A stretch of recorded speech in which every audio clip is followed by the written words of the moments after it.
থাম্বনেলের মাধ্যমে একটু ভিডিওকে অ্যাট্রাক্টিভ তৈরি করা যায়।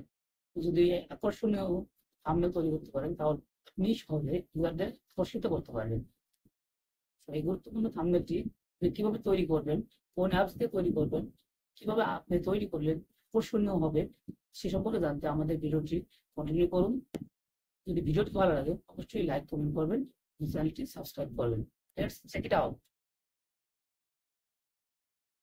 প্রথমে আমরা পিক্সেল অ্যাপসটি ওপেন করে নেব। অ্যাপসটি ওপেন করার পর আপনি দেখতে পাচ্ছেন এখানে একটা পেজ শো করছে। এখান থেকে ডিফল্টটা ক্লিক করে নিলে আমাদের যদি পূর্বে কোনো পিকচার থেকে থাকে সেটা ডিলিট হয়ে যায়। আমি এখন একটা ব্যাকগ্রাউন্ড সিলেক্ট করে নিচ্ছি। ব্যাকগ্রাউন্ডগুলো এখান থেকে সিলেক্ট করতে পারেন কিংবা আপনি গ্যালারির কোনো পিকচার সিলেক্ট করতে পারেন। গ্যালারিতে পিকচার সিলেক্ট করবেন, গ্যালারি থেকে ক্লিক করলাম, এখান থেকে যে কোনো একটা পিকচার আমি নেব। আমি একটা পিকচার সিলেক্ট করে গেছিলাম, সেই পিক্সেল অ্যাপে নিয়ে আসছি। থাম্বনেলের বিষয়টা আপনাকে ইমেজ সাইজ দিয়ে সিলেক্ট করে নিতে হবে। ইমেজ সাইজ দিয়ে ক্লিক করার পরে দেখতে পাচ্ছেন এখানে আমি কাস্টমে ক্লিক করলাম, করার পরে দেখতে পাচ্ছেন এখানে অনেকগুলো অপশন আছে। এখান থেকে আমি ইউটিউব থাম্বনেলটা সিলেক্ট করে নেব। এরপর আমি হচ্ছে ব্যাকগ্রাউন্ডের পাশাপাশি আপনি এটার উপরে অন্য কোনো পিকচার অ্যাড করতে পারেন, লেখা অ্যাড করতে পারেন। একটা পিকচার অ্যাড করার জন্য পিকচারটা ইমপ্রুভ করতে হবে। মাঝখানে অপশনে ক্লিক করার পরে দেখতে পাচ্ছেন ইম্পোর্ট নামে একটা অপশন আছে। এখানে ক্লিক করার পরে আবার গ্যালারিতে চলে আসবেন। গ্যালারি থেকে আপনি আপনার পছন্দ মতো একটা পিকচার অ্যাড করে নেবেন। দেখতে পাচ্ছেন আমি একটা পিকচার, আমার একটা ব্যাকগ্রাউন্ড রিমুভ করা পিকচার ছিল, পিকচারটা আমি এখানে অ্যাড করে নেব। পিকচারটা আমার এখানে পিক্সেল অ্যাপে চলে আসছে। আমি এখান থেকে একটু কাট আউট করে পিকচারটা আমি এখানে সেট করে নিলাম। সেটা সেট করে নেওয়ার পূর্বে মূলত আপনারা পিকচারের ব্যাকগ্রাউন্ড রিমুভ করে নিতে পারেন। পিকচারের ব্যাকগ্রাউন্ড রিমুভ করার সম্পর্কে একটা ভিডিও আছে, চাইলে আপনারা সেই ভিডিওটি আমার ইউটিউব পেজে গিয়ে দেখে আসতে পারেন। এরপর আমি আমার একটা টেক্সট অ্যাড করব। টেক্সট অ্যাড করার জন্য টেক্সটের উপর ক্লিক করলাম, এডিট টেক্সট ক্লিক করে এখান থেকে আমি টেক্সটটা আমি এডিট করে নেব। আমার যে ধরনের টেক্সট দরকার আমি সেই বিষয়ে এটা এখানে লিখে দেবো। ভিডিও এডিটিং বিষয়ে আমি থাম্বনেল তৈরি করছি, তাই আমি এখানে ভিডিও এডিটিংটা লিখে দিয়েছি। ভিডিও এডিটিং লেখার পরে আমি এডিটিং এর বিষয়টা এই টেক্সটটা বিভিন্ন কালার সাইজ হিসেবে আমি কাস্টমাইজ করে নিতে পারবো। তো প্রতিদিন চেক করার পরে কালার অপশনে ক্লিক করে আমি এটার কালার সিলেক্ট করে নিলাম। আমি এটা ইয়েলো কালার দিয়ে রাখলাম। ইয়েলো কালার দেওয়ার পরে আমি এখান থেকে আপনি দেখতে পাচ্ছেন ডান দিকে স্ক্রল করে যাচ্ছি, এখানে ফন্ট নামে অপশন আছে। ফন্টও ক্লিক করে আমি লেখার যে ফন্ট সেটা আমি সিলেক্ট করে দিলাম এবং সাধারণত বোল্ড হিসেবে ফন্ট সিলেক্ট করে দিলাম। তারপর দেখছেন আমাদের এটার সাইজটা একটু এদিক কম বেশি হয়ে গেছে, তাই আমি এটা আবার একটু জুম আউট করে সাইজটা ঠিক করি। সাইজ ঠিক করার পরে আমি এটা পজিশন মতো ফিটিং করে নেওয়ার পরে আমি একটা ব্যাকগ্রাউন্ড দিয়ে দেবো। না চাইলে ব্যাকগ্রাউন্ড দিতে পারেন, না চাইলে না দিতে পারেন। সুন্দর করে একটা ব্যাকগ্রাউন্ড দিয়ে দিলাম।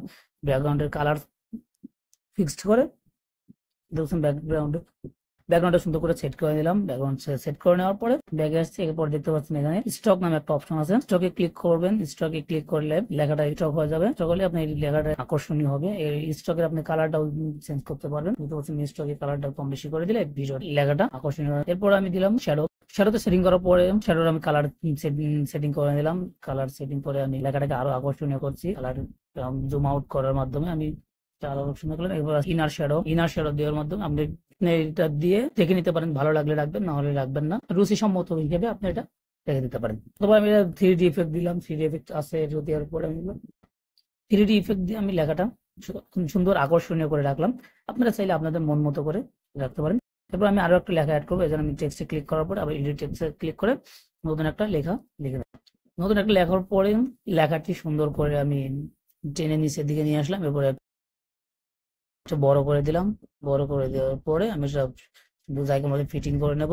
পজিশন মতো ফিটিং করার পরে এটার আমি কালার গ্রেডিং ঠিক করে নিলাম। কোন কালার দেবো, কালারটা ঠিক করার পরে এটা ফন্ট দেবো। যেহেতু ইংলিশ লেখাতে ফন্টটা ভালো সহজে বোঝা যায়, বাংলা লেখাতে ঠিক অতটা বোঝা যায় না। আমি একটা ফন্ট দেওয়ার পর দেখলাম লেখাটা বাইরের দিকে চলে গেছে, তো একটু টেনে ভিতরের দিকে নিয়ে আসলাম, একটু ছোট করে দিলাম, লেখাটা সুন্দর পরিষ্কার বোঝা যাচ্ছে।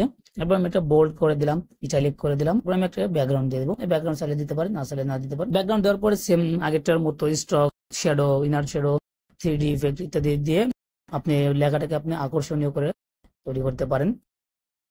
লেখাটা হয়ে যাওয়ার পরে আমি নতুন আরেকটা লেখা অ্যাড করবো। তার জন্য আমি আবার টেক্সটে ক্লিক করে এডিট টেক্সটে ক্লিক করবো। ক্লিক করার পরে আমার নতুন লেখা আমি লিখে নেব। নতুন আরেকটা লেখা লিখে এটা আমি পজিশন মতো বসিয়ে এটা আমি সেটিং পজিশন ঠিক করে নিয়েছি।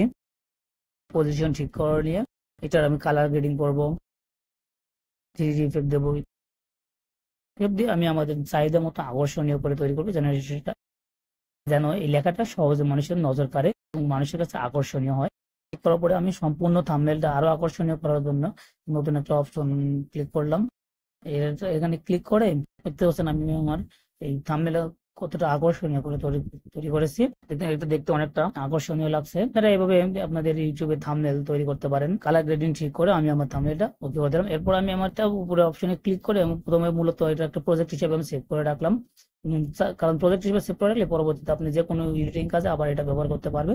এরপর ওখানে ক্লিক করে আবার সেভ অ্যাজ ইমেজে ক্লিক করে যে পিজি আছে আমি এখান থেকে পিএনজি ক্লিক করে দিলাম, কাস্টমসে ক্লিক করে আমি ভেরি হাই ক্লিক করে এটা সেভ করে দিলাম। এরপর আমার সেভ করার পরে এটা আমার গ্যালারিতে চলে যাবে। আমি পাওয়ার পর এখান থেকে আমি আমার ইউটিউবের কাজে ভিডিও আপলোডের পরে আমি এই থাম্বনেলটা ব্যবহার করতে পারবো। দেখতে পাচ্ছেন থাম্বনেলটা অনেক আকর্ষণীয় লাগে। যদি ভিডিওটি ভালো লাগে অবশ্যই লাইক কমেন্ট শেয়ার করবেন এবং চ্যানেলটি সাবস্ক্রাইব করবেন। ধন্যবাদ।